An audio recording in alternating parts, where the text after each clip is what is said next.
Oh, this is fantastic. Hello, RobberCon. It is so fantastic that you've come to be able to join us with our panel. We are talking cosplay your way.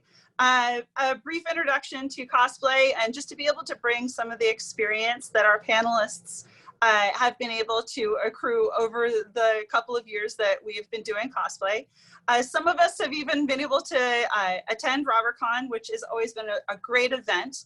And it's wonderful that we could be able to get together virtually, if not physically face to face right now. What I would like to do is to start off by introducing our panelists. If my panelists could go ahead and tell them your names and the city and state that you're in, just to give you an idea, because we've got quite the group collected right now. And then we're going to go on to some sharing some fun stuff about ourselves. But let's start off with our names and where we're at. And if we could go ahead and start with Jenn. Hello, I'm Jennifer Rodriguez. I right now live in Rochester, New York, so not far. Yay! Cate. Hi, you guys. I am Cate Broomhead, and I am from New York City.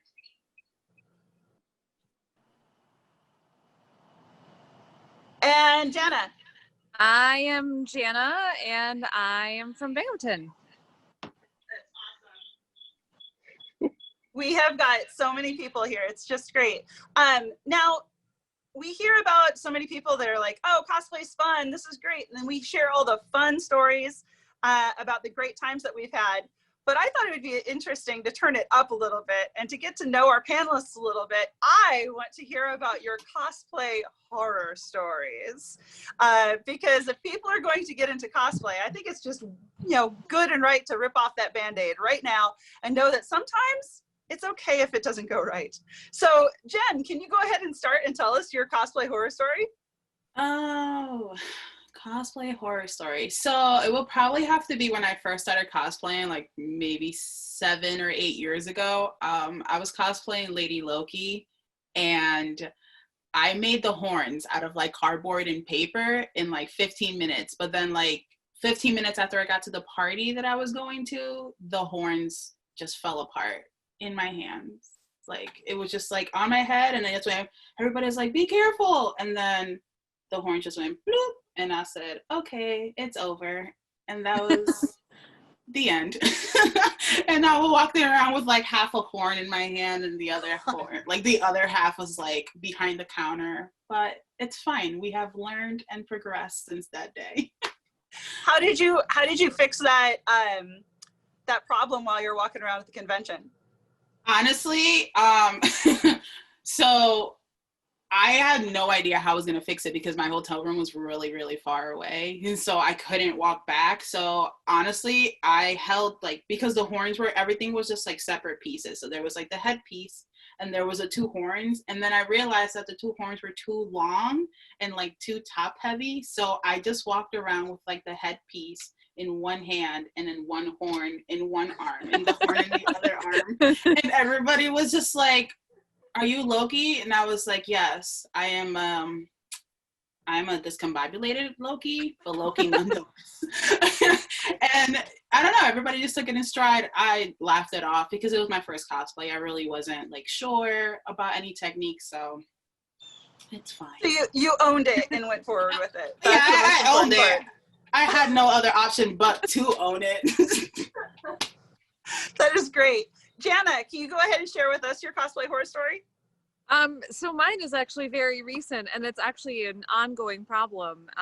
When I'm Mysterio, I absolutely cannot see and cannot hear.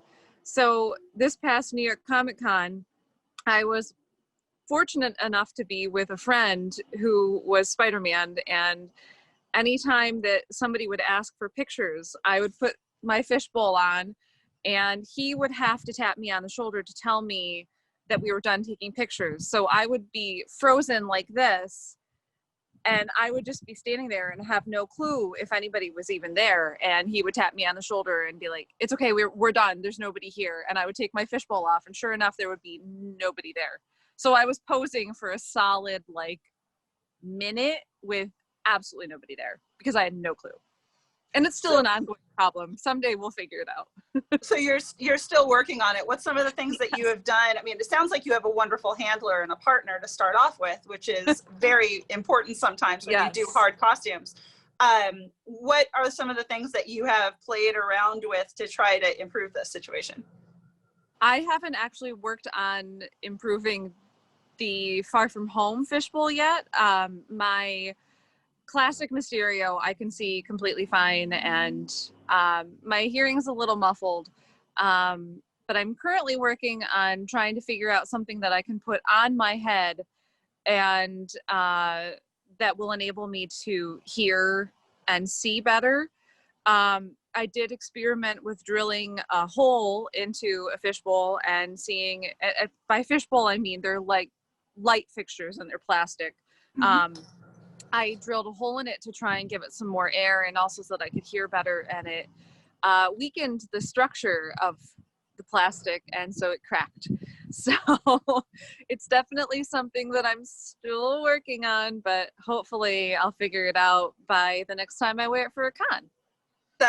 All the best of luck. Those kind of hard, those kind of cosplays are the hardest cosplays to wear because you are cut off from everything and you have to rely on the people around you just to survive. So that's a really awesome way to be able to think about what you need to do when you plan out a cosplay. Cate, can you share with us your cosplay horror story? So mine happened very early on in my cosplay career. It was the first cosplay I ever did. And it was from a very obscure show, Hannibal from NBC. And I had borrowed a jacket for the character from my mom. And when I got home from the con, I had walked around the con, sweated in it all day. And I was like, oh, I should just wash this, which bad for what I do for a living. I should have known better than to wash it. But I washed it and I dried it and it shrunk. So I had to go to my mom and be like, you didn't even know I borrowed this, but I borrowed this and I washed it. And she didn't I wasn't in trouble, but she was not pleased because she loved that jacket. Plus I've never worn that costume again. So, cause I can't find the perfect jacket, but yeah, that's probably one of the worst that I've ever had happen. I have also had, one of my favorite techniques is to make craft foam look like leather. I've had many a craft foam leather piece pop on the convention floor and you're just walking around with your holster flopping against your leg. Like, it happens. It's just, yeah, but the coat really was pretty bad.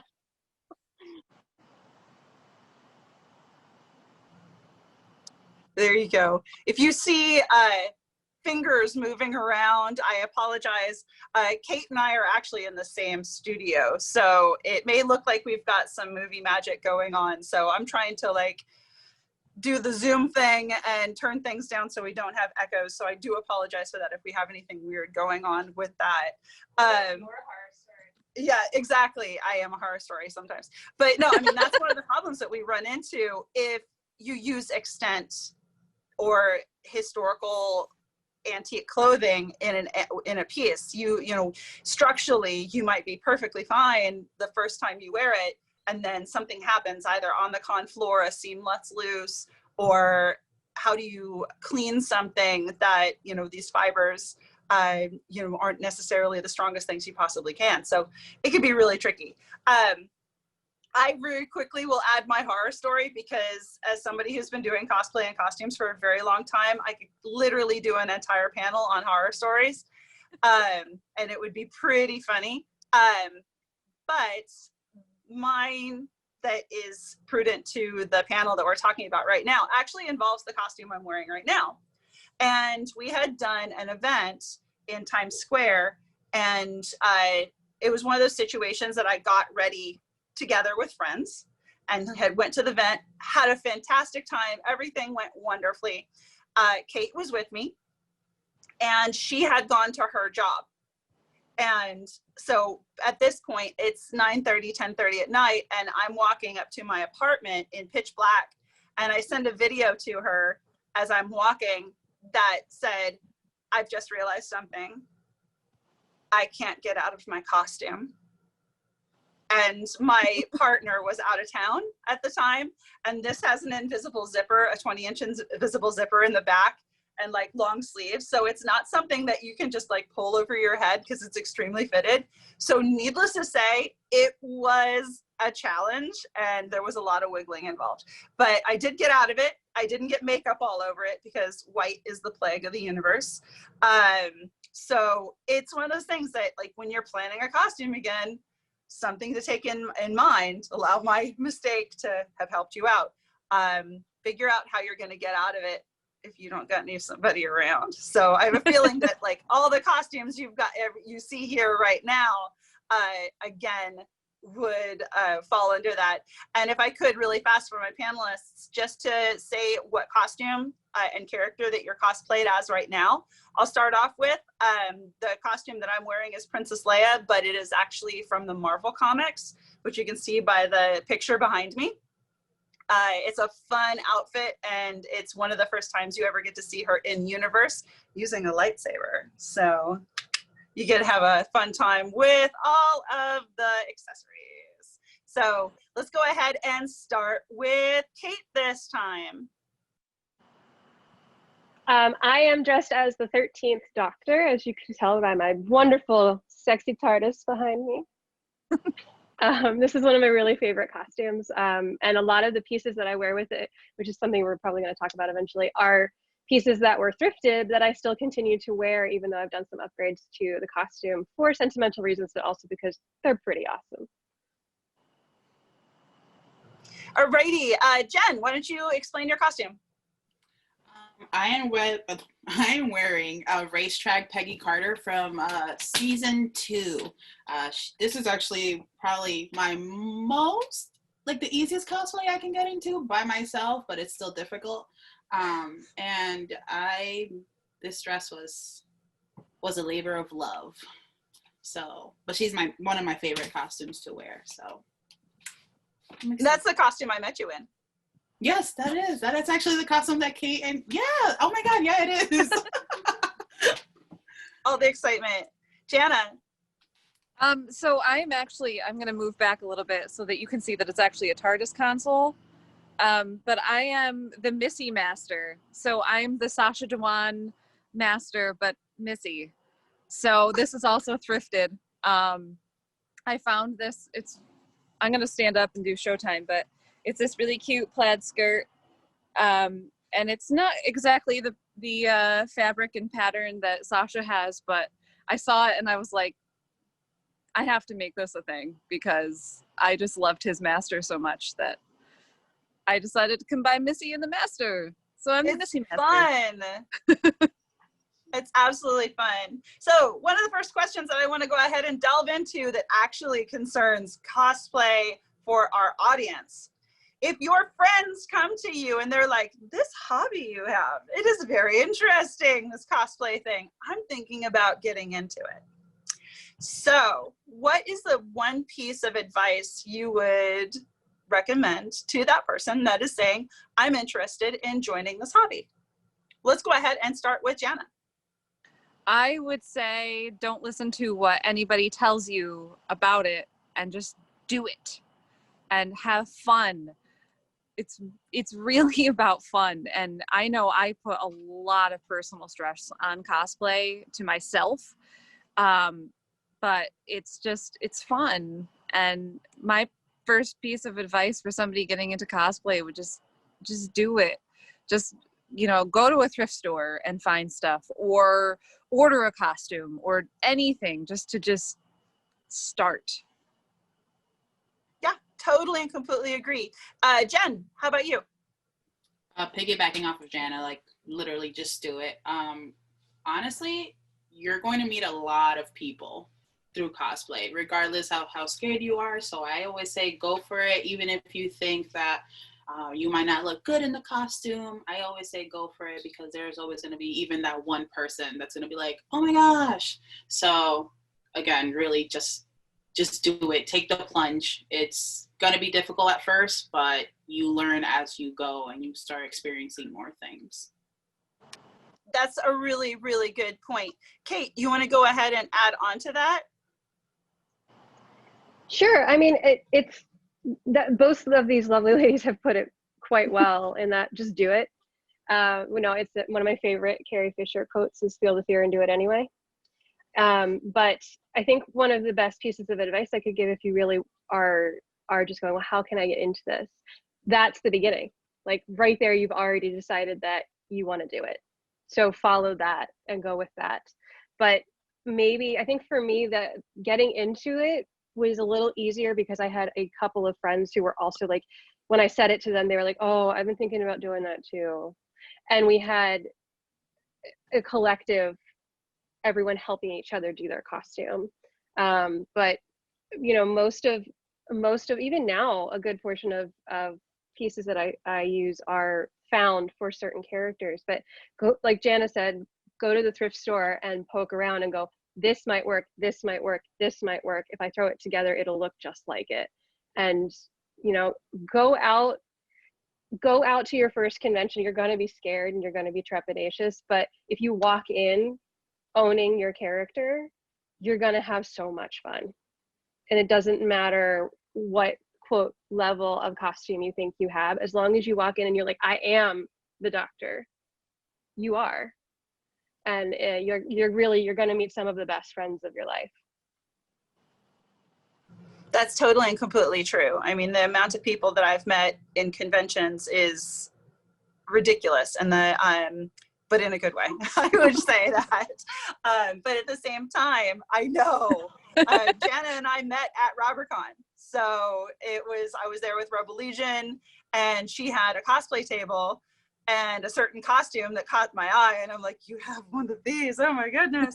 And I then muscled her into joining one of our Star Wars groups. So it was, you meet people everywhere, and those friendships are great because you already have a basis for your love.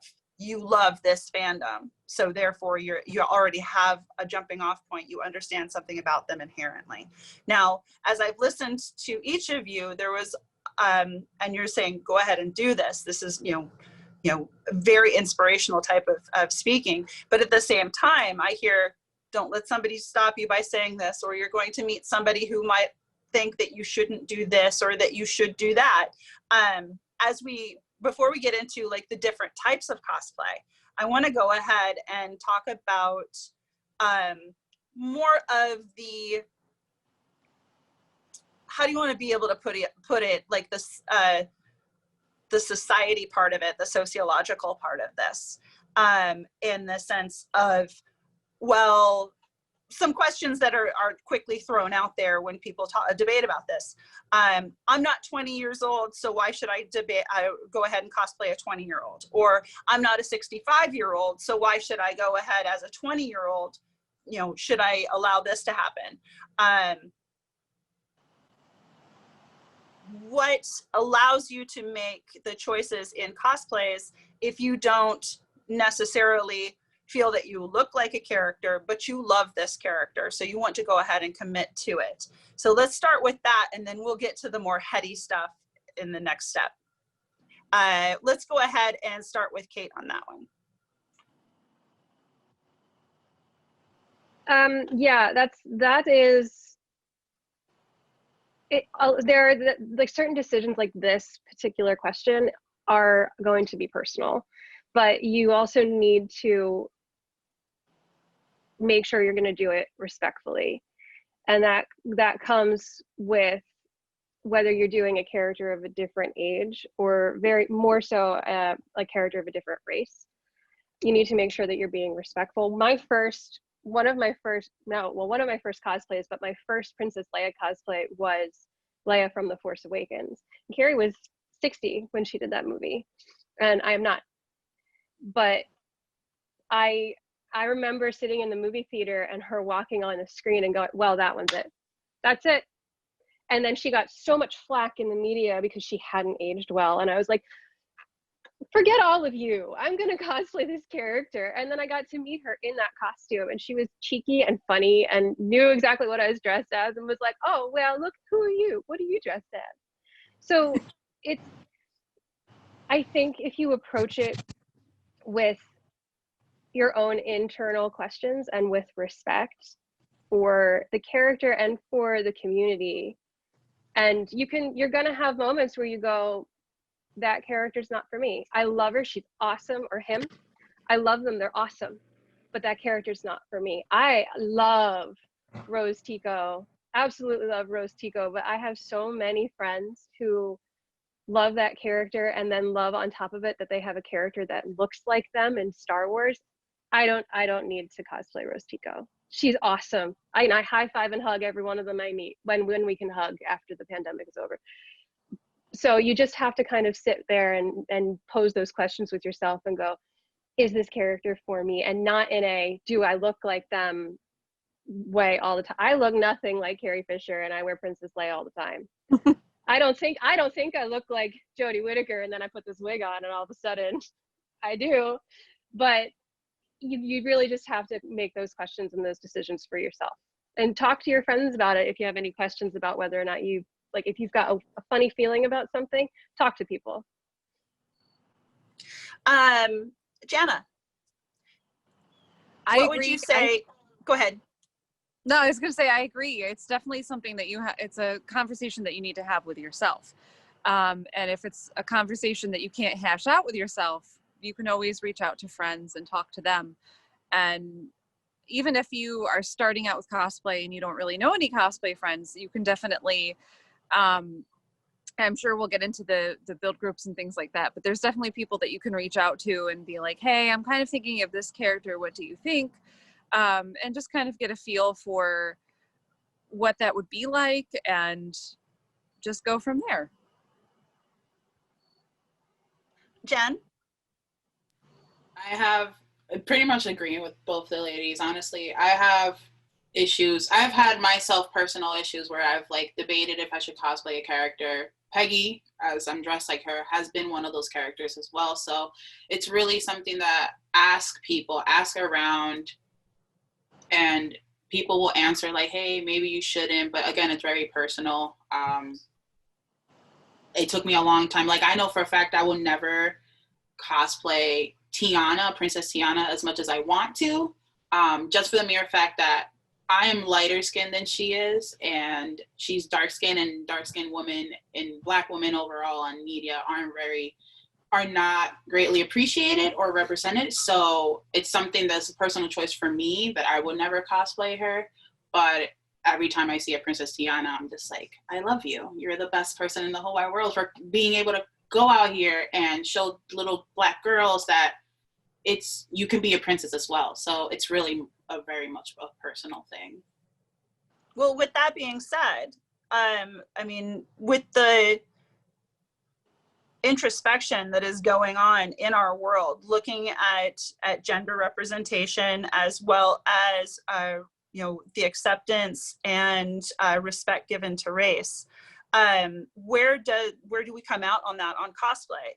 And I think really what you're saying, Jenn, I mean, it's very, very important that the easiest way to be able to put it, and I think everybody would agree with me, is that just don't do it. If you have a feeling that this is a bad thing, if you even question it for a second, then it's just a no. And you can go out and find several different instances in media and the like where people have who are Caucasian white that decide that they want to go ahead and severely darken their skins or darken their skin at all to cosplay a different character. And it's just, I mean, it's something that's being battled worldwide. It's not even just a United States thing. But I think, Jenn, that you really put an amazing insight into that. Being a woman of color yourself, it's a choice that you have made that you can also run into that problem so many times. I've had cosplay friends that are like, I've had folks that I've met on the floor that are like, well, you're not Asian enough to do this, or you're not Black enough to do this. And that runs into a whole nother gambit. But I think it goes back to everything that we've been talking about, which is one, just being respectful. And so if you feel that for a second it's not, then maybe that's something you need to look at when you're choosing a character. So we've all had this idea that we want to get into cosplay. And we've thought about characters that inspire us, no matter what their age or ethnicity. And we've gone ahead and we've chosen a character that we want to go ahead and start to cosplay for. What is the first thing that you do to bring that character into your world and off of the big screen? Let's go ahead and start with Cate. It might be an obvious, but research. So the first thing I do when I find that character that I'm like, I want to do that, I find every picture of it that I can. And then build from there, whether I'm building it or shopping it. I have albums of photos of characters on my phone, and I take commissions, so I do that for my clients too. I do as much research as possible before I even get to the next phase. But that also, your how much you research comes down to in what way do you want to do the costume? Do you want to do it as a Disney bound or as a closet bound, or do you want to do it to, you know, a bit further than that? Do you want to go to the full extent and make sure that it's as, quote, screen accurate as possible, or what have you? And that will determine, I think, how much research you really need to do. I'm always a proponent of more research is never a bad thing, but that's my first step for sure. Jana, how about you? I would say there are some costumes that I will obsessively look for research and comb over, and even once I've finished the costume, I'll realize that I might have gotten a detail wrong and have to take something apart and fix it. But then there's some characters where I'm more comfortable doing a more casual approach to them, and possibly doing a closet bound or thrift bound type of cosplay. But I think it just depends on the character and how far you want to go with the character.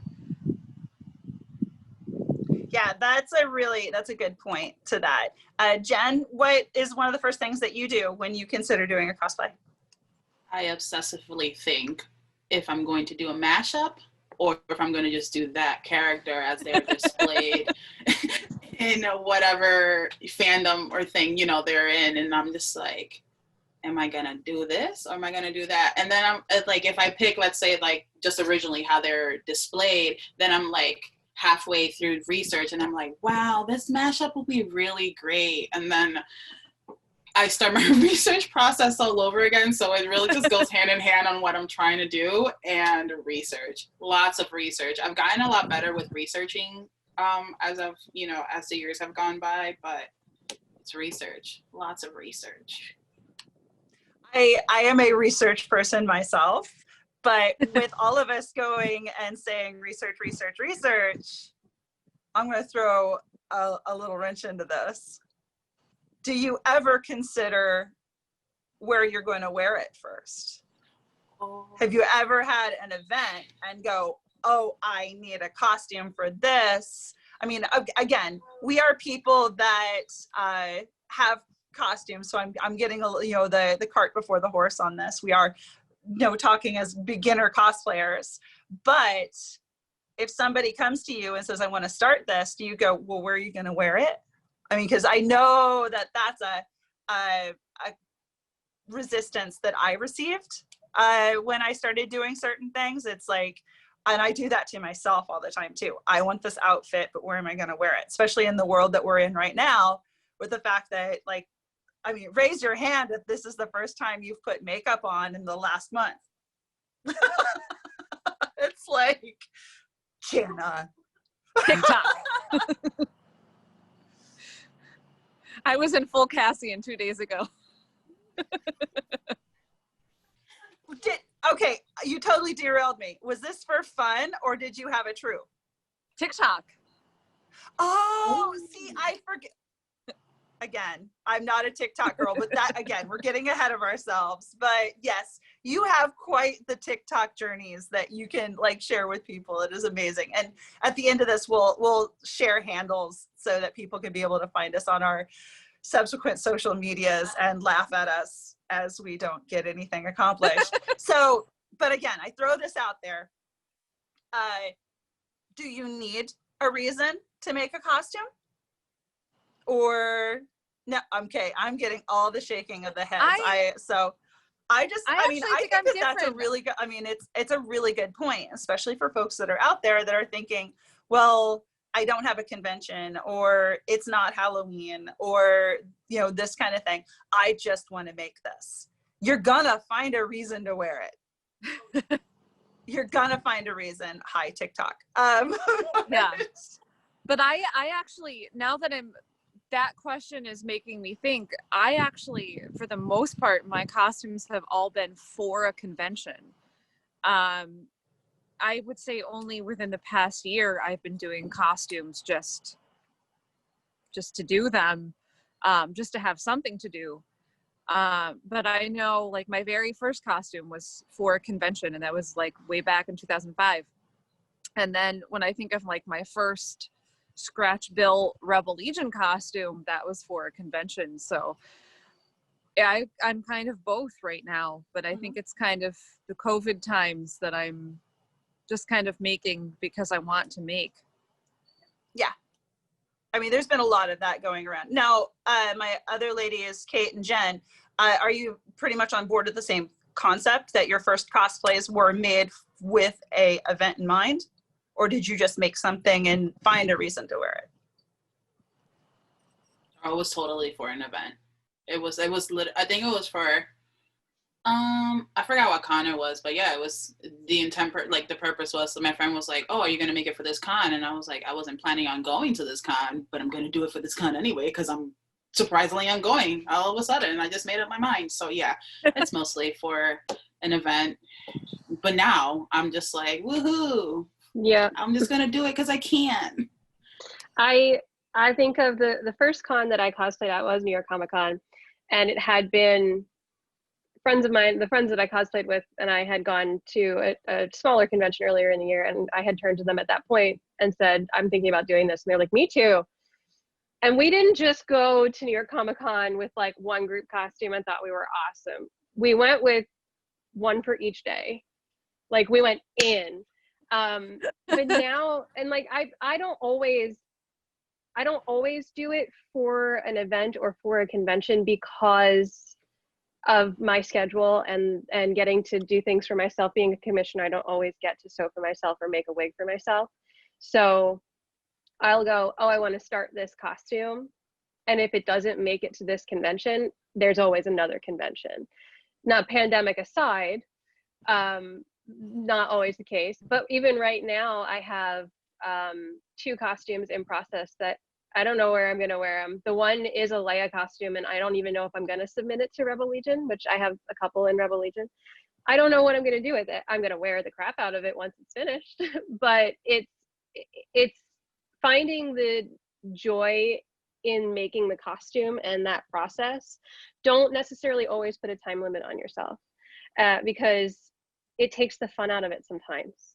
If you're stressing about getting it finished for the event, it's not going to be as much fun as it's supposed to be. It's called cosplay for a reason. It's not called cos perfect.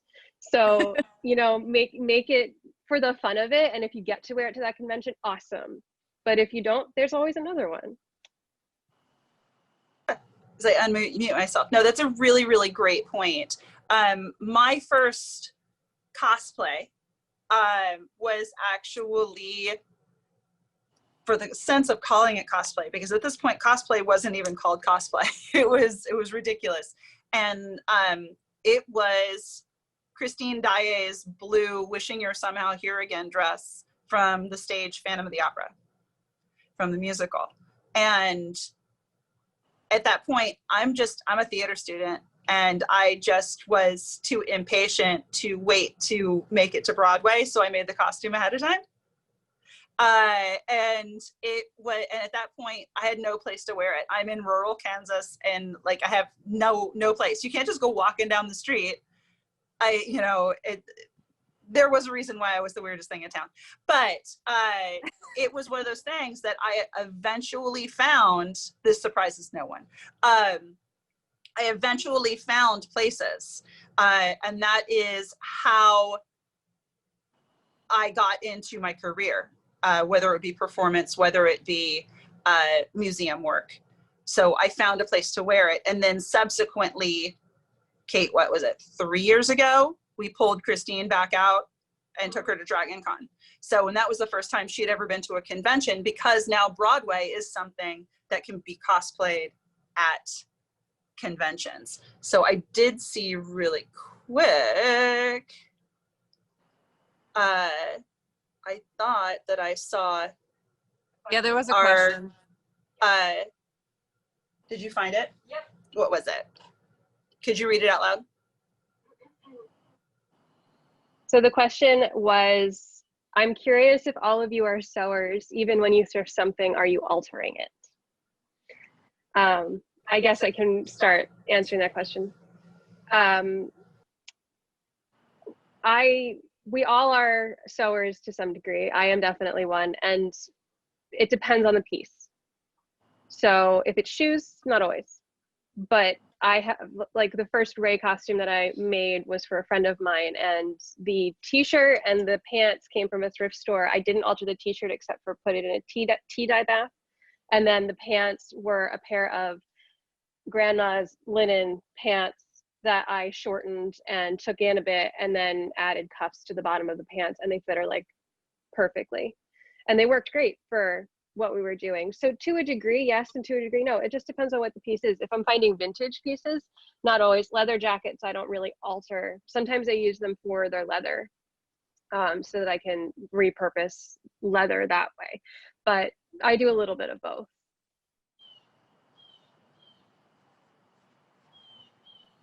There we go. I'm sorry, unmuted now. Jenn, do you sew? I'm not a big sewer. I'm still learning, but I go to thrift stores and I try to alter things as, the best of my abilities. So I'm still learning. It's a process between, classes being canceled with COVID and everything. So but it's a process. I'm learning. I did sew this dress with the help of a friend. So that was fun, but it's still a daunting thing. It is.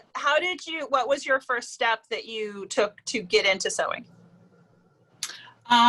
So I asked my friend for help. I was just like, look, I hate the fact that I can't, she's a seamstress herself. So I hated always having to go to her, and I knew she was busy all the time.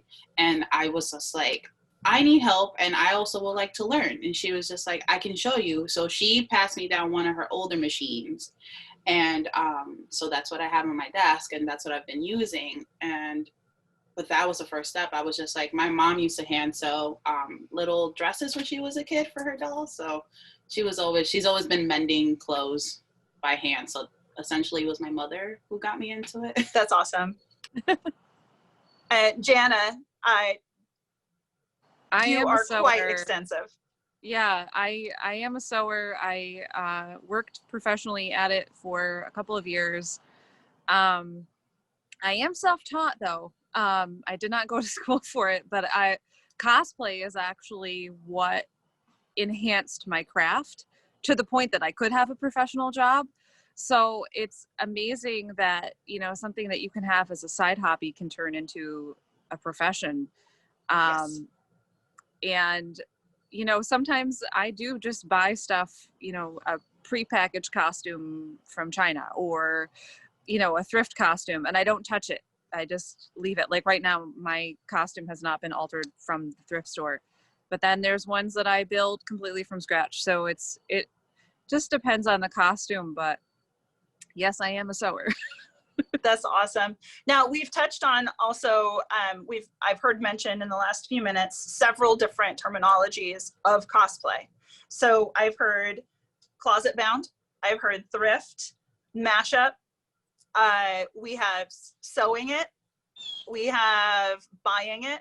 So let's start off and just, I'm going to go around and not necessarily have everybody talk about each one, but let's go ahead and start off with closet bound. Who wants to go ahead and talk about closet bounding?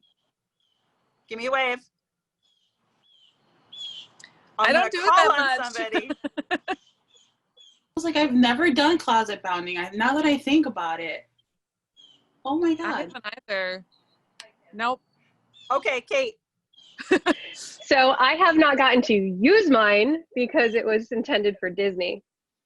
But I decided a while ago before we were supposed to go to Disney in August when we went out to Star Wars Celebration. And I was going to do a Leia Disney bound, but I didn't want to do the normal traditional Princess Leia. So I decided to go with Cloud City, the Bespin outfit. So I have the Elhofer sweater that they put out back in April. And then I found a jumpsuit that was shorts because I was like, I need to be comfortable for running around the Magic Kingdom. And then I have my hair is actually red and I've got a big old purple stripe in it. I have hair that I use when I do Hut Slayer that is red with a purple stripe in it. And I was going to make my Bespin braids out of that and wear that to the park. And then I was going to wear my actual Bespin shoes, which don't match the jumpsuit now that I think about it. But it doesn't matter. It's comfortable. It's fun. It came out of the closet and I still have the jumpsuit. I've worn it a couple times this summer because, I had to get some use out of it. But I found it on one of those resale sites, Poshmark or Mercari or one of those for like $12. And it's just a fun, like there wouldn't be any question on what character I was cosplaying or founding as, but I would still abide by the Disney park rules. And it was something that just came out of my closet, which is so much fun. Actually close to time, so really quickly, so we've got closet mounting. Jenn, can you go ahead and talk about some of your experiences briefly about purchasing costumes for off the rack wear? Ooh, okay. So my first costume that I've ever bought like online has been my Valkyrie cosplay, and that one took me a really long time to. I was jumping back and forth between like 5 sites just because she is also another character that I've been dying to cosplay for a very long time. And then when she was portrayed in Ragnarok, in Thor Ragnarok, I was just like, oh my God. So for me, it was really the actual suit that was the seller for me. It wasn't necessarily the accessories that it came with. And also not the shoes either, just because I can try to alter some shoes to fit the costume most of the time, but for me it was the actual suit. And then when I got it in the mail, I was relieved because it was great and it's comfortable. so that's, for me, it's really just looking at the suit as a whole and trying to figure out what site is giving me the best option for the price that they're giving it. So that's great. Yes. We've talked a little bit about building already, but we just had a question raised to us. Where did I find that? How do we store our costumes? That is a really, the question is, how do we store our costumes? And that's a really, really good question because myself and Cate live in tiny little apartments in New York City. We also are very lucky that we have a large studio to be able to hang things. So we are very happy with that. But honestly, having a good under the bed storage is really, really important. And also it's something to take into consideration when you're designing a costume. Now, Jana, this is a really good question for you because you have huge costume pieces. So how do you deal with, your fishbowl and your backpack and all these different types of things like that? I have my storage is really bad, but I would say that the attempt is to put them in storage containers. Whether or not they're in there right now is another question. I know how that is. I literally, there are certain cosplayers on Instagram that I follow because I love their storage, and I'll watch it just to be able to be like, one of these days when I grow up, I'm going to have a vacuum former and that closet. Like literally, it's a very, very big situation. Do we have any other questions out there as we are starting to? No, I don't think we have any other questions out there. We don't have any other questions out there. So really briefly, let's see here as we are closing up. If you could wrap up cosplay in a single word, some of the words that we've already had right now. If you were going to write a, you know, a la Hamilton, the 10 rules of dueling kind of concept, I'm feeding to my audience here. What would your 10 rules, really quick here, what would your 10 rules of cosplay be? So I'm going to start off with the number 1, which is probably also the number 10 one, which is respect. What would number 2 be? Jen. Comfort. Comfort. Like it. Jana. I'm gonna piggyback off of the respect and say, if you are choosing to cosplay a person of color, remember that it belongs to somebody else and not you. Respectfully doing it, if you're doing as a white costumer, not doing any kind of makeup type of situations, because there are ways to be able to do it respectfully. But when you do meet friends that do the same costume, you want to make sure that they get their voice is the one that's heard, their face is the one that's heard, and not necessarily yourself. Okay, Kate. I'm going to piggyback off of the comfort and go with make sure you can use the bathroom. Let's see, with that one, oh my goodness gracious. Don't sweat the small stuff. Don't sweat them small stuff, whether that be it's not done, whether that be it's not perfect, whether that be, you know, whatever it is. Don't sweat it, just have fun.